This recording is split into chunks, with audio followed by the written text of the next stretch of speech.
Bueno, a continuación nos va a hablar Jacinto Rodríguez Munguía. Él es un amigo mío, periodista, que conoce muy de cerca toda la época política de los años 60 en México y, bueno, la parte sobre todo de las protestas estudiantiles. Ok, bueno, el 68 es mucho más que un 2 de octubre. Creo que uno de los problemas a los que nos enfrentamos al paso de los años es entender que el 68 y comprenderlo desde una perspectiva más amplia. En lo personal, después de muchos años o de algunos años de dedicarle tiempo y análisis a esta etapa, me parece que el 2 de octubre es la referencia pues, más fuerte, quizá más dolorosa para toda una sociedad. Sin embargo, para mí me parece súper importante y muy interesante ver que el 68 es la coincidencia y los encuentros de un relevo generacional en muchos sentidos. Un relevo generacional mundial, un relevo generacional de ideas, de cultura, de pensamiento, de cómo estábamos entendiendo el mundo y de cómo se estaba entendiendo el mundo desde México, cómo se estaba entendiendo las relaciones, no solo sociedad-poder, sino las relaciones más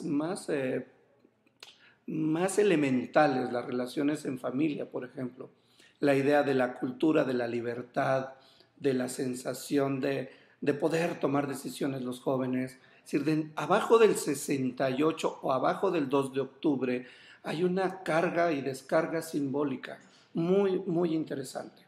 Hay una cultura, hay unas ganas de vivir, hay unas ganas de cambiar, ¿no? Esa sensación de libertad llevada por las calles. No son solo las demandas políticas o particulares que tenían los estudiantes, sino más aún o más de fondo es este deseo de exigir su espacio para la expresión. Y la expresión no solo la libertad de expresión entendida como prensa, etcétera, sino la expresión cultural, la expresión de los deseos. Había una sociedad reprimida, altamente reprimida. Lo que a mí me deja el 68 es este gusto, este gran placer por la vida, este deseo por quitarle la parte oscura, este blanco y negro que era México. Pensar 68 muchas veces es imaginarlo como las películas de esa época, en blanco y negro. El 68 nos llena de colores, nos llena de una intensidad por la vida. Las calles, tomar las calles, que hoy es tan común. Hoy es tan común que manifestantes anden en las calles protestando. En esa época no lo era. Y ese solo hecho de verlos caminar por Reforma, de tomar el Zócalo, de gritar, de hablar, de reír, de burlarse del poder, de reírse del poder, para mí tiene una significación que va a marcar en todo sentido la vida política del país. La idea de libertad de expresión, la idea de poder decir, este soy y esto pienso, y estoy en desacuerdo contigo, y mi forma de manifestarlo es pacífica. Después vendría otra época, otra etapa, pero el 68 creo que por eso trasciende, por eso se queda, por eso permanece, por eso se vuelve un referente. No el 2 de octubre, el 2 de octubre es un referente doloroso, pero se queda porque marca toda una forma de ver la vida en ese momento que ocurría en otros países, pero que bajó a México.